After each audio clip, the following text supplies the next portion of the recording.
intuitive life coach, and people always kind of want to know what that means because everyone's a coach. And I started out as a tarot card reader, which I still do, and I still love as my first love, probably.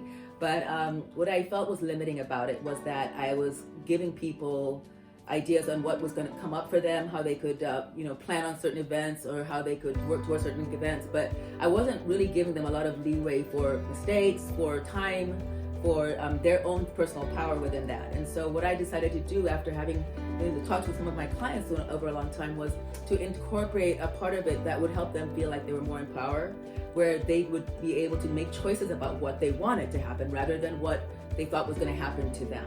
And that's where the self-care and self-love came in, because what I learned from doing all that was how much people don't really address their needs and don't really take care of themselves and are much more about what other people are thinking of them and about how making other people happy or making people not be mad at them. So what I started to realize was that I needed to gain some skills in coaching, and so I did that.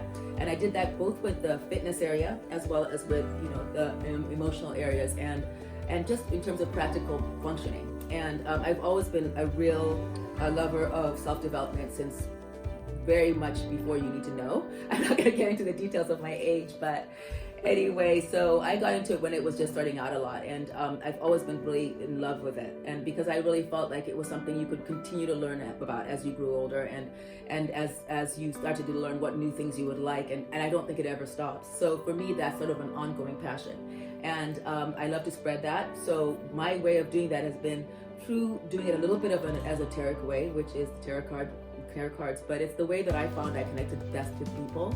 And it also is fun for people, believe it or not. It's there's something about it. It's very mysterious. It's colorful. It's sort of like going to the casino and making a bet and seeing like, will that happen? And it's just really fun, and it gets people to really open up themselves. It helps them feel really like they have control, or like it's something to look forward to. A lot of times when things are looking dark, and when they're really worried about something that they need some confidence with, it kind of gives them a boost. Like if they're going out for audition and I say, you know what, that looks really good, you're going to be doing this and this and that, they suddenly feel like it already happened.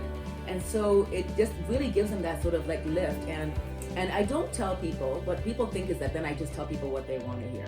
And sometimes what I say is what they wanted to hear, but I don't make up things, and I don't tell them what they wanted to hear in lieu of what's really going to happen, because I feel like that is a disservice. I don't think that's helpful to anyone, and I definitely don't think it's helpful to me, because you won't want to come back if I'm wrong. So I try to guide people with the idea that yes, these are the things that are showing up, but this is what we can do to sort of shift you that way so that you can have this outcome if that's what you prefer. So it's a way of giving people options, a way of them giving a broad spectrum point of view about their lives, about themselves. And then with the wellness part of it, it's also a way of them actually continuing to improve, continuing to get more of their own control of their lives, so that eventually, hopefully, the goal is that you don't need to come back to me. And that if I see you again, it's because we become friends and we're just hanging out. So that is my intention, and that is what I do. And so I guess my title is Intuitive Coach. I also am a personal trainer, and I am also a life coach. And so I've incorporated all three. And as I said in the beginning, I'm all about self-development. I really, really am. I'm all about self-love, and not in the way people are talking about these days where everyone thinks it's like so self-indulgent. It's not. But bottom line is, the reason I called my channel Selfie is because I think that people should be focused on themselves instead of the outer world and their circumstances, and not letting those things define them. Because when we do that, we really limit ourselves, because those things out there we really can't control, but we can control everything that's going on in here. And once you understand that, and you understand how much power you have, then everything opens up for you. And so that's my goal, and that's my passion, and hopefully that will become your passion too.